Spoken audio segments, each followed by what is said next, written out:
Hello, everyone. Today I'm going to tell you a little bit about fairy tale archetypes, tropes, and motifs, and I'll also let you know what those things are.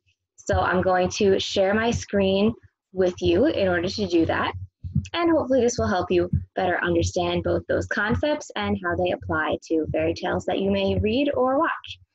So an archetype is a very typical example of something, a person or a thing, the basic model which all things of the same type are based upon. So the adjective form is archetypal or archetypical. So this is kind of like the classic example of something. People often give the example, if you close your eyes and you picture a dog, you have a certain image that comes to mind. So that's your archetype for what a dog would be. But we see these sort of archetypes, these classic characters who reappear in works of literature or different folklore or fairy tales, and that's what an archetype is. All right, so a little bit of a different definition, a perfectly typical example. So you see the word type within archetype, an original model or form, the first real example or prototype of something. It's the supreme type or the perfect image of something. They result in a deep emotional response for readers. So an example, which I'll go through many, but if you think of a hero, you have sort of a classic example in your head of what a hero should be, and you may think about what qualities a hero would have. All right, so there's a bunch in fairy tales. So the first archetypes that we're going to talk about are all characters. So there's a big list on here. We'll go through each of those archetypes right now. So witches, they usually cast transformation spells and they can help or harm characters. So if you think about Stregonona, she's a good witch. So she's a very beneficial character. She helps other people. And the Wicked Witch of the West from The Wizard of Oz is a very negative, evil witch who clearly harms characters and means them ill. We also have an Enchantress or a Temptress. They're usually some sort of evil sorceress. Most likely they're going to be beautiful. They may tempt the hero with her beauty, and they're usually very deceptive. So they may appear beautiful but have evil intentions. You also have trickster characters. They can be a protagonist, so you may have a main character who's a trickster, or they can be an antagonist, a character working against the main character. You could also have a secondary character or a minor character, like a sidekick, a character who may change sides, who is a trickster archetype. They usually look out for their own interests above anyone else's. Sometimes a hero has to use trickery to do something good and worthwhile. In other cases, a hero may have to outwit a trickster. So you can have a hero who's a trickster, or you may have a hero who's fighting against a trickster. Rumpelstiltskin is an example, both in the original fairy tale, and then the picture here is of his character in the series Once Upon a Time. Loki is another classic trickster character in Norse mythology and also in all of the Marvel movies. The hero is the main character. They leave his or her community to go on an adventure, help others, and prove himself or prove herself. I should mention that a lot of these archetypes overlap with myths as well as fairy tales. Princes, they're male suitors, so male love interests. They're common characters in romantic fairy tales. There's a few different kinds of mother figures who fall into this archetype category. So a fairy godmother is one of them. So they're a surrogate or a stand-in mother. So here's your fairy godmother from Cinderella in this picture. They comfort and guide the child or hero, especially when he or she is confused or in need, and they help the hero to solve their problems. This word helps is really important. So they don't just fix everything for the main character, but they do help them to overcome certain obstacles. So the fairy godmother in Cinderella doesn't go, poof, here's a prince, now you're married to him and everything is fine. She gives Cinderella the right outfit and a mode of transportation and gets her to the ball, but the main character still has to do something, which makes sense because you want your main character to have some agency and make their own success in some way. The other kind of mother figure is your evil stepmother. They're usually jealous and cruel. They compete with the protagonist for the protagonist's father's attention and love. Usually, they mean to harm the protagonist, but oftentimes her treatment ends up making the protagonist stronger. So if you think about the Wicked Queen, who is Snow White's stepmother, she harms the main character, tries to kill her actually, but ultimately that whole series of events leads to a happy ending. Great teacher or mentor, they're usually wise old men or women, but they protect or help the main character when he or she faces challenges. They may disappear for part of the story, especially when the hero needs to prove himself or herself or accomplish something on his or her own. So if you think about a lot of stories and movies, your mentor character usually goes away for some period of time, which may be frustrating for our main character, but it lets them figure things out for themselves, much like teachers do in school, where they'll be helping you and then they'll give you something to do on your own to test your skills. And innocent, so we usually use innocent as an adjective describing someone who is naive, simple, pure, innocent, but it can also be a noun, so it could be a person who is very innocent. So with your archetypes, you're thinking about a child or an inexperienced adult. Little Red Riding Hood is a classic example of this. She's very trusting of the people around her, and that leads her to trust the wolf to her own detriment and also to the disaster of her family, her grandmother. Your underdog characters, they're unlikely heroes who rise to the occasion. They seem unloved, neglected, ignored, unimportant, or even ugly, foolish, cowardly, or silly, but they usually prove us wrong. And it's usually someone that readers will root for, so you'll want the underdog to accomplish their goal. A double is another archetype, represents a split personality or the other side of an individual. So you have two characters who are sort of juxtaposed. This is sort of similar to a character foil, if you're familiar with that literary technique, but it's a little different. So if you think in Frozen, you have Anna and Elsa. One character is a little bit too open, the other character is a little bit too guarded. And if you look at my picture for The Wizard of Oz, you have Wicked Witch of the West and Glinda, the Good Witch of the East. So they are characters who are opposed, but they're sort of split in the same concept. So someone who's either trying to harm or help Dorothy. Helping animals or a helping animal.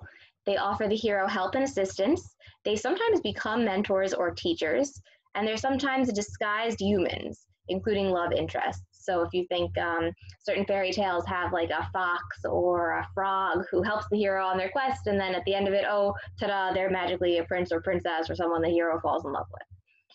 Many of these helping animals talk, so they will tell the main character to do something or not do something, but other animals who help don't talk, they just are there. You also have magical helpers, similar to your animal helpers. They only help the hero for a good reason, something like the hero is a good person, or the hero does something for them, or they gain something from a bargain with the hero. So with fairy tales, you'll see a lot of magic and helpful circumstances happen because of a specific cause. So your hero would either be a good person and a magical helper would come in and assist, or the hero would do something for them and then in return they would get magical aid. You also have characters who are sacrificial redeemers. That's a character who is willing to die for her beliefs to help others. They maintain a strong sense of right and wrong, and a strong sense of good and evil. So think about any character who is willing to die for another person. So here's a picture of Flynn Rider and Rapunzel, spoiler alert, in Tangled. A giant, a monster, or an ogre. So this is all kind of the same archetype, but they take slightly different forms. Usually represents a threat to society or has dangerous and wrong morals. That may be morals that are wrong according to the society, and maybe not according to that monster, giant, or ogre. They usually create fear because of differences from others, and they usually live far from society and civilization. So if you think about Shrek, he is living in his own swamp. Okay, a villain or evil figure is another type of archetype. This is the bad guy. They want to harm others. Classic examples are a wolf, a devil, a serpent. You may have less traditional examples that you can think of, like Maleficent in the Disney films. Okay, so not only do you have archetypes with characters, but you also have settings that are archetypes. So here is your full list, and we'll go into all of those in detail as well. Gardens, they're planned, they're planted and cared for by someone. They represent civilization and nature. So they are usually a kind of sanctuary place for many characters. The forest. Forests or woods are natural and not controlled by humans, so kind of the opposite of gardens. They usually hold the potential to get lost, contain danger, or at least include the unknown. Sometimes it's the home of supernatural beings. Sometimes it could also be protective and sheltering. If you think of a character who's trying to escape civilization or a villainous person, then the forest would help them. Those who enter may lose their direction or rational thought, and therefore have to rely on instinct and intuition. And it's, like I said, the opposite of planned gardens. A tree, obviously within a forest, represents life and knowledge. Caves and tunnels. They're underneath the earth and deep, where the character has to discover him or herself. Characters in caves or tunnels are invisible, unnoticed, or inactive. They can also signify death. And if you think about a cave or tunnel going underground and being deep, oftentimes when a character is going through self-discovery, they have to figure out some sort of deep internal truth within themselves. So think about that symbolism. It's a really good symbol in that way. Mountains and peaks. Highest peak means that the characters can see far and gain insight and knowledge. And literally, if you're at a high elevation, then you can see what's around you. So they may also have realization along with that geographical ability to see farther. A river. Crossing a river represents a new territory. Boundaries or borders separating worlds. So on one side of the river, you may have the ordinary world, and on the other side, you may have a fantastical place. It introduces new or different things. Traveling on a river may represent human life passing along. So now if you're thinking about not crossing a river, but actually going along a river, that's what that generally stands for. Oftentimes, water is purifying and can be used to escape or ward off danger. If you think about water as literally cleansing yourself, right? When you wash your hands, you're trying to clean your hands. That's kind of where that symbolism comes from. So it's supposed to be very purifying. Oftentimes your evil characters, monsters, can't cross rivers because it's such a purifying force. The sea, another water archetype, strange, huge, dangerous, and chaotic. It usually represents eternity or infinity, and it seems endless and overwhelming. Now, these are all archetypes, so it's usually what they stand for, but there are a few exceptions. So just keep in mind that if you're reading something, the sea doesn't always represent these things, and same thing is true of the other archetypes that we're discussing. But usually when you see them in fairy tales, they stand for these things. Fountains and wells, different kind of water archetype. Good spirits usually live in wells. They also stand for purification. Sprinkling of water washes away sin or evil. Fountain water gives new life. A lot of religions have some sort of water ritual, like if you think about baptism, that harkens back to this idea of purification. Islands are small, secluded worlds, and they represent isolation and escape. Okay, so we talked about character archetypes, we talked about setting archetypes. Now we're talking about events or actions that are also archetypes. Here is your bigger list, and we'll go through those one by one. A journey. The main character goes on a physical, spiritual, mental, or emotional journey. She or he learns something about herself or the world, finds meaning in her life, and is accepted or helps the community. So there's some sort of purpose to a journey. It could be a quest for money, safety, family, friends, or love, good for the world, self-identity, or self-confidence. There's a number of other reasons why a character may also go on a journey. They represent life, and we often use a journey as representing life in our common speech and expressions. The process and destination are both important. So if you think about someone saying, it's not the destination, it's the journey that matters, same thing is true in fairy tales. Coming of age, rites of initiation. The hero grows up and matures, sometimes physically, but usually mentally, emotionally, or spiritually. So character is coming of age, but it's not just that they're getting older. There's some sort of internal growth that goes along with that. Parental conflicts and relationships are a large part of fairy tales. The main character can deal with this by rejecting or bonding with his or her parents. So you may have a character who says that they're never going to be like their parent does something they really don't like. Or you may have a character who says, okay, I do want to do the same thing that my parents do. Sleep is another key image in fairy tales, key archetype. It's necessary for physical and psychological healing, which is true in real life as well. During dreams, a person may grow. Transitional and beneficial time. So while you're sleeping, you're between plot events if you're a character, and you're also, maybe trying to figure yourself out. So you may be transitioning in your own personality, and it's usually a helpful period. A person may wake up with a greater understanding of human nature or just of themselves.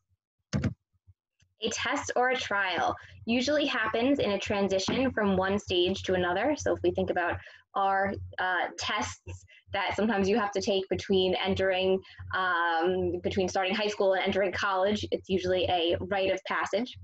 The hero needs to grow or change to pass the test. Even something like the road test or driver's ed would count in our modern world. And it's often very hard or impossible. So in fairy tales, your tests are often something very implausible and imaginative, but your hero has to do that thing to kind of prove their worth and prove that they're growing up. Birth, death, and rebirth or resurrection. The character experiences pain and suffering, but overcomes feelings of despair. So that's our more metaphorical, symbolic aspect. The character realizes something about herself or the world and is reborn. So this is kind of related to our sleep archetype. It also represents the power of the human soul or spirit, that you can recover from something as permanent, seemingly, as death, at least in a fairy tale. Represents recovery and the ability to move on from hardship, sadness, or loss, and is the ultimate happy ending. If you think about characters who are reborn or come back to life, that's it doesn't get much more happy and fairy tale-like than that. Expulsion from paradise. If you're expelled, you are kicked out. So a character is expelled or kicked out of paradise because of an unacceptable action. It's usually a crime, evil, wrongdoing, or it can be a mistake. So a character could make a mistake and then be totally lost from a really peaceful place or a really wonderful world. Annihilation, absurdity, or total oblivion. Characters have to accept that life is absurd, ridiculous, and weird. Laws, rules, spells, trials, and tests seem strange and don't make sense, but the character accepts it and rises to the challenge. So fairy tales are sometimes very illogical. You may be, your characters are often asked to do strange things like spin straw into gold, and they have to either deal with that and figure out a way around that, and oftentimes they're kind of dealing with hardship and the difficulties of regular life through that metaphorically. A trope is a common or overused theme or device, a cliche. So tropes and motifs are very similar. A motif is a recurring literary convention or element, usually a symbol repeated within a work. So a trope is usually, it's sometimes a little bit more related to like an event or a thing that happens. It's not always cliche in the sense that, oh, we've seen that so many times. They usually have some sort of metaphorical meaning, but they're similar to motifs. It's usually a repeated element, symbol, pattern within a work of literature, but they kind of go hand in hand if you're talking about fairy tales. So here's a whole bunch of motifs and tropes that you may see, and we'll go through these also one by one. The Loathly Lady. A beautiful princess or woman is transformed into an ugly creature who can be released from her spell only by the kiss or embrace of the hero. This is kind of the female version, feminine version of the Frog Prince. So he's a prince disguised as a frog, and there's a spell that has to be broken for him to regain his true form. Same thing with the Loathly Lady. In some versions, the transformation takes place because a man gives up his power to the woman. So the man has to do something that the woman wants or give up total control and do whatever the woman wants forever. In some versions, the hero has to choose whether to have a beautiful wife by day or a beautiful wife by night. So that's another aspect of this Loathly Lady fairy tale. Howl's Moving Castle, the movie and the book, both play with this Loathly Lady idea. So here's another example in Beauty and the Beast. An old beggar woman comes to the castle and then, surprise, she's actually an enchantress. Also think about enchantresses being deceptive characters. So we kind of see both of those in this example from the Disney Beauty and the Beast. Okay, we have a few archetypes or we have a few tropes and motifs that kind of go along with the order that your character is born in. So I usually give a little demonstration of who wants a piece of paper or a Post-it, and if everyone wants the piece of paper, then I have to break it up into many pieces, and if just one person wants it, they could get the whole thing. So if you're talking about property in the olden days, to prevent splitting it up into many small pieces, usually the oldest child, usually the oldest male, would inherit everything. To avoid splitting up everything into smaller pieces. So oldest siblings are usually favored by their parents in fairy tales. So they're usually sort of like considered the lucky character, at least in the beginning. Youngest siblings usually get the worst inheritance and have to be independent and fend for themselves.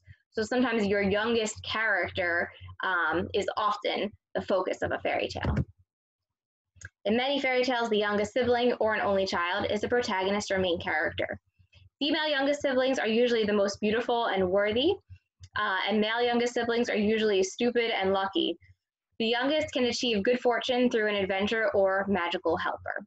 So if you think about our underdog archetype, this is very similar to that, where your youngest child would be considered an underdog character, and readers may root for them because that character may not inherit anything otherwise.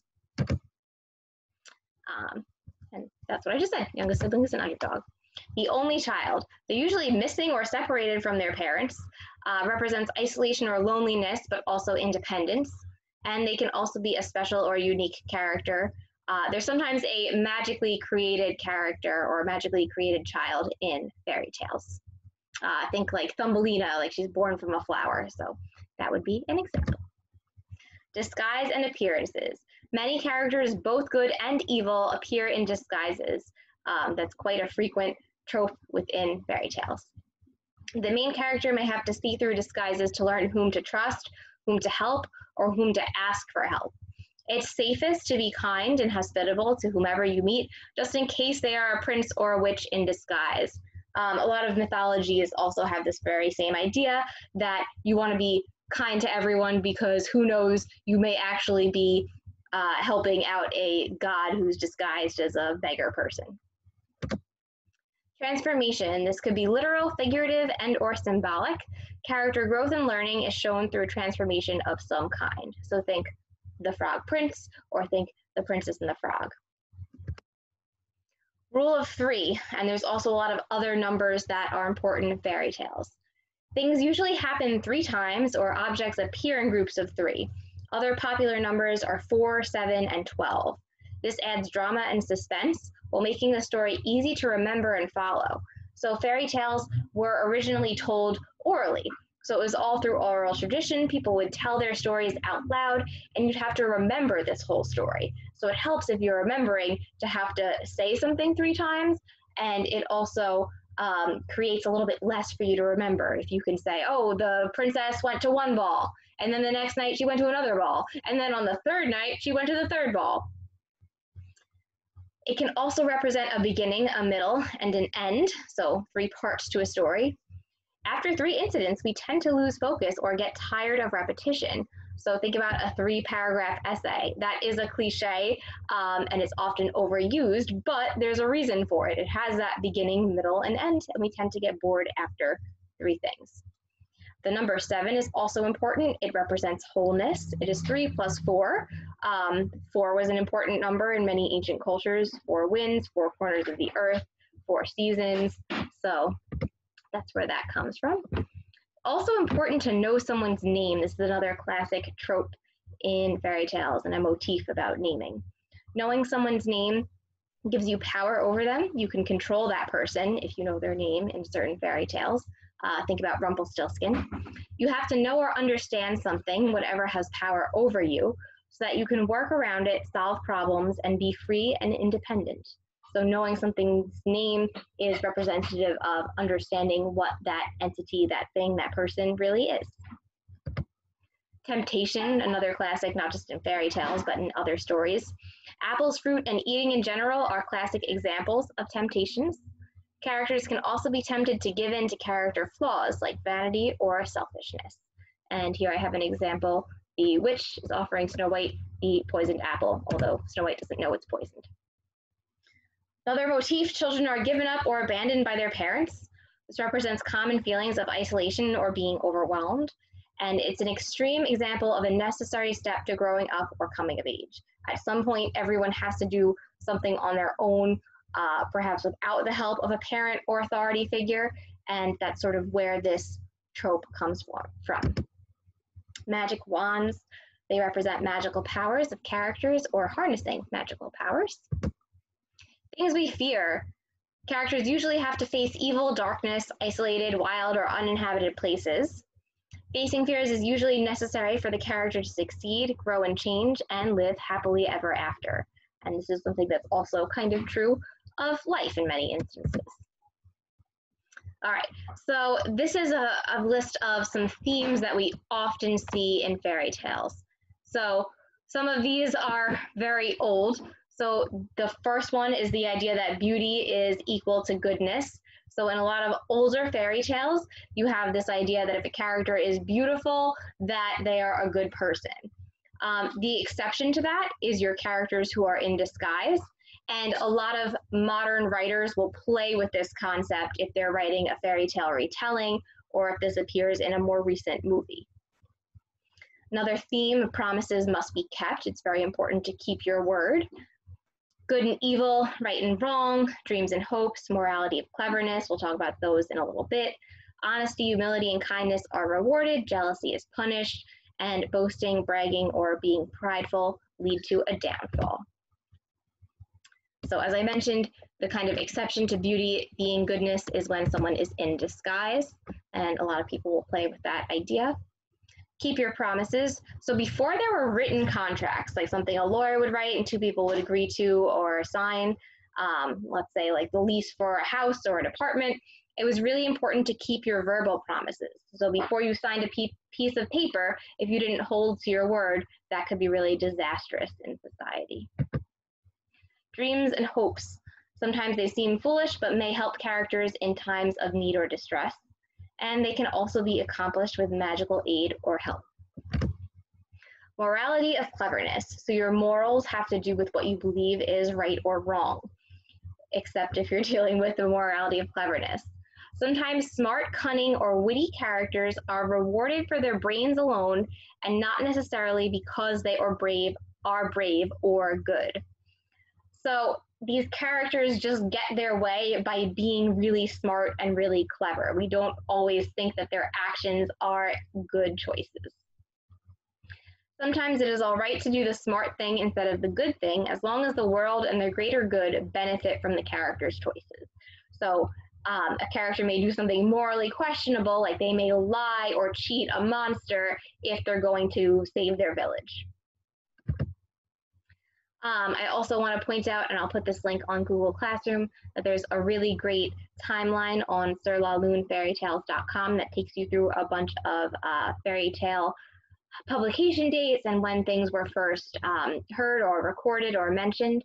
And that's a great resource in addition to knowing these tropes, motifs, and archetypes. But I hope that that's helped you understand some of these concepts, both in literature in general and in fairy tales specifically. Thanks for watching.